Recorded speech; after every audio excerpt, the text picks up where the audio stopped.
আজকের টপিকটা হচ্ছে পার্থোগ্রাফ। এই পার্থোগ্রাফ খুব ইম্পর্টেন্ট জিনিস। একটা খুব ছোট জিনিস শুনে লাগবে এবং সাধারণ জিনিস, কিন্তু এটা খুবই ইম্পর্টেন্ট।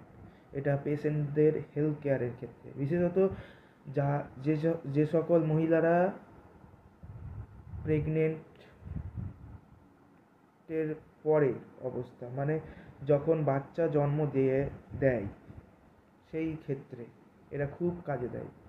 তো what is the parthograph?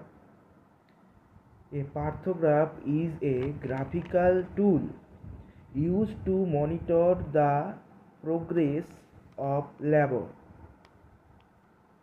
helping healthcare provider identify and manage potential complications.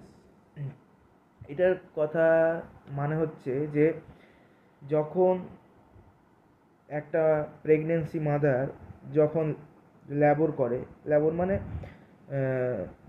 নতুন একটা প্রজন্মকে জন্ম দেয়, অর্থাৎ নতুন বাচ্চাকে বা নতুন শিশুকে প্রসব করে, জন্ম দেয়, সেই ক্ষেত্রে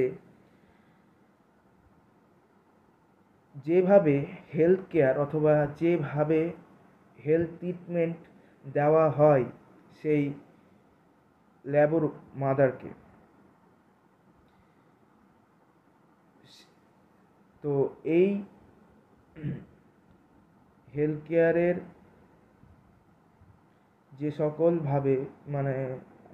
সকল আইডেন্টিফাই করা হয়ে থাকে বা যে সকলভাবে ম্যানেজ করে থাকে সেই মাদারের ক্ষেত্রে,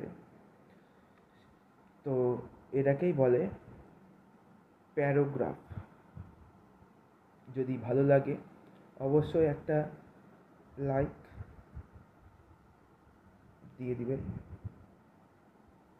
পরের ভিডিওতে আবার অন্য কোনো টপিক নিয়ে ছোট কিছু আলোচনা করতে আবার আসবো।